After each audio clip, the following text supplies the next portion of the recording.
There is a moment that most people experience at least once in their lives, but few understand when it happens.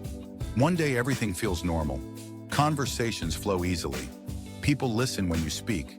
Your presence carries a certain weight, and then something subtle begins to shift. Not dramatically, not in a way that anyone openly acknowledges, but gradually the atmosphere around you changes. People interrupt you more often. Your opinions are taken less seriously. Invitations become less frequent. The respect that once seemed natural begins to dissolve, and you are left wondering what exactly happened. Because respect rarely disappears overnight. It erodes slowly through patterns that most people never notice while they are happening. The Swiss psychiatrist Carl Jung observed that social perception is shaped less by what people claim about themselves and more by the signals they unconsciously project. And these signals often change long before the individual becomes aware of them. Respect in social groups functions like an invisible currency. It flows toward individuals who display psychological stability, internal direction, and emotional control. But when those signals weaken, the social environment adjusts automatically.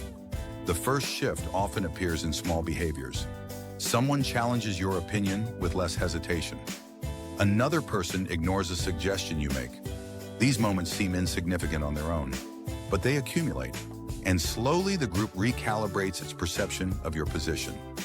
Many people interpret this change as betrayal or unfairness, but in most cases the explanation is simpler and more uncomfortable. Respect tends to decrease when the signals that once supported it begin to fade. And one of the most common signals that weakens respect is excessive need for approval. When someone begins seeking validation too frequently, the psychological balance shifts. Instead of appearing self-directed, they begin appearing dependent on the reactions of others. The human mind is extremely sensitive to this difference. Individuals who seem grounded in their own judgment tend to attract respect naturally, but those who constantly look outward for reassurance unintentionally signal uncertainty. Another common factor is emotional reactivity.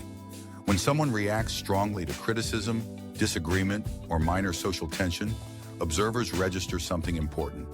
Emotional volatility suggests a lack of internal stability, and stability is one of the primary signals the brain associates with authority. This does not mean that expressing emotion is a weakness, but uncontrolled reactions can gradually change how others perceive your position in the group. There is also a more subtle dynamic that many people overlook. Respect often declines when individuals abandon the boundaries that previously defined their behavior. Boundaries communicate self-respect.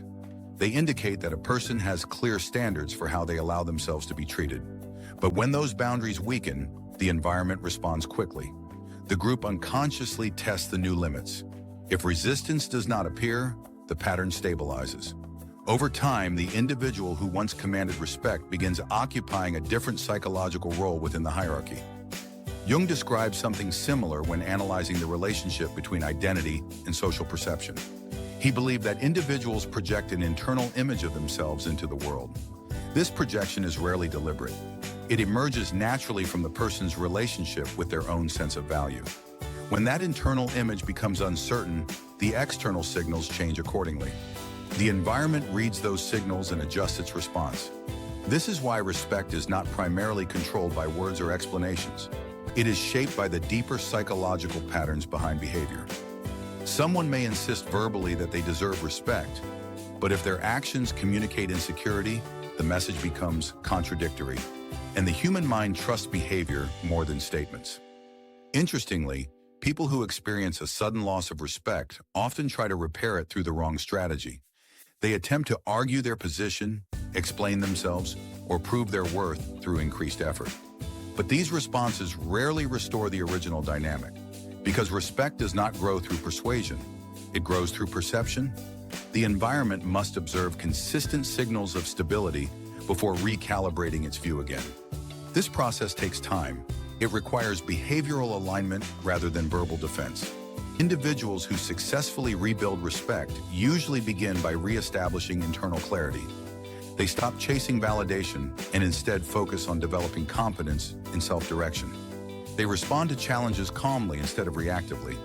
They set boundaries where boundaries were previously absent. These changes may appear small from the outside, but psychologically they transform the signals that others perceive. And once those signals shift, something interesting happens. The environment gradually begins responding differently again. Conversations become more attentive.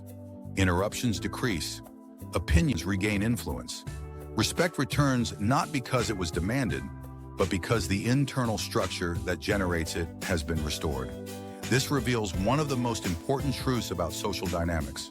Respect is rarely something that others give or take away arbitrarily. It is a reflection of the psychological signals we project into the world. And those signals are shaped primarily by how we relate to ourselves. When that relationship is stable, respect tends to follow naturally. When it becomes uncertain, the social environment responds accordingly. Understanding this dynamic can feel uncomfortable at first, because it suggests that the loss of respect is not always caused by others. Sometimes it reflects a shift within ourselves that we have not yet noticed. But the same principle that explains the loss of respect also explains how it can be rebuilt. By restoring internal alignment between values, actions, and emotional stability, the signals change again. When the signals change, the social hierarchy adjusts with them. Because respect, more than almost any other social force, responds to consistency of character rather than intensity of demand. The people who maintain it over time are rarely the loudest or most aggressive individuals in the room. They are the ones who remain steady when circumstances change. And that steadiness is something the human mind instinctively recognizes. Stay sharp.